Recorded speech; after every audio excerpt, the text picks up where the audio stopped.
naka-cinematic mode tayo para mas ma-appreciate ko. Para mas ma-appreciate yung itsura ng makeup ko. Kasi parang there's something about cinematic mode na parang may pa-filter ng konti. Tignan nyo guys, ginawa ko sa aking makeup for today.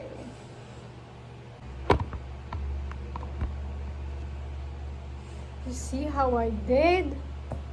Wala pa yung lashes ha. Yung ano pala, itong O2O na pangkilay. For some reason, ano siya, hindi siya masyadong gumagana nang wala yung wax. Para sa akin ha.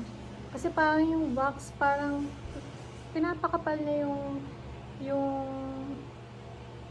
itsura ng kilay ko. Wax pa lang yun ha.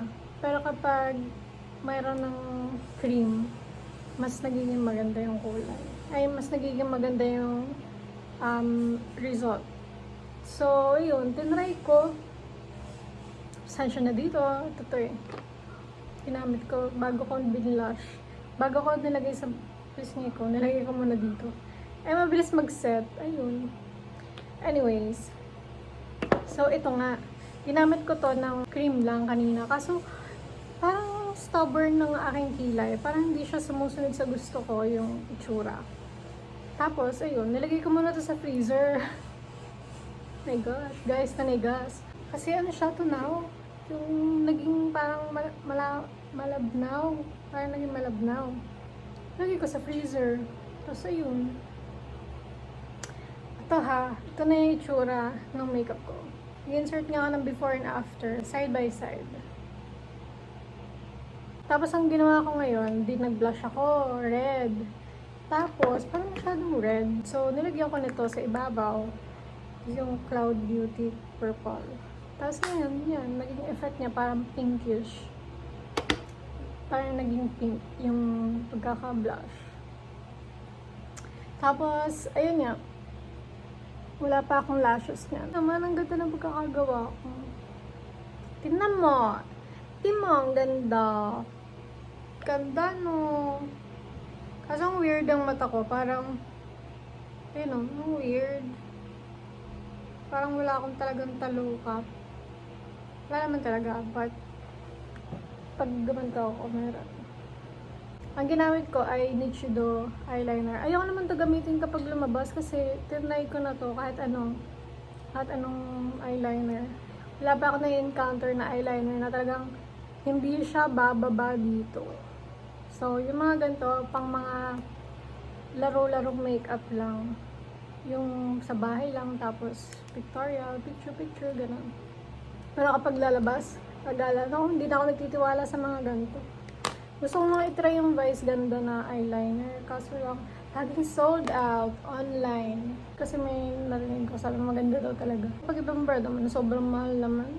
Hindi man makatarungan. Gusto ko talagang gumawa ng makeup na, yung smudge proof, pero affordable. Affordable para sa akin mga, below 200. Kasi kapag 200 above na, parang napapaisip na ako, bibiliin ko ba to? Bibiliin ko ba to? Worth it ba to? Gusto ba to ng skin ko? Ganun. Diba ang daldal ko? Ayun, yung naalala ko. Wait, kuha lang ang tubig. Yung naalala ko, meron kasi akong pinapanood na YouTube videos. Parang ngayon, dalawa lang yung favorite ko na channel sa YouTube. Yung Outdoor Boys at saka yung si Cecilia Blomdahl. Kasi yung mga contents nila about, common denominator ng contents nila ay ice. Kasi nakatira sila doon sa malamig na part. Siguro kaya attracted ako manood doon kasi ang init sa Pinas. Tapos, ayun, yung Outdoor Boys, stop na siyang mag-video.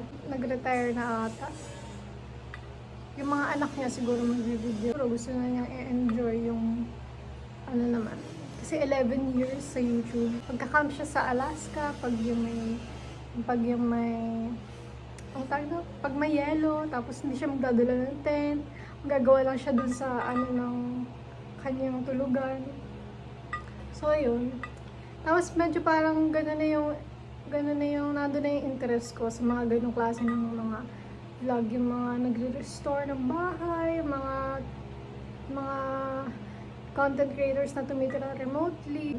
Doon na tayo muna sa After Boys. Ngayon taon ko lang na-discover yung channel na yun. Tapos, ano, maganda siya talaga. Ewan ko na-entertain ako eh. Ganun. Siya, yun na lang muna. Mamaya na ulit or susunod na ulit kapag may naisip akong i-chika sa inyo. Bye!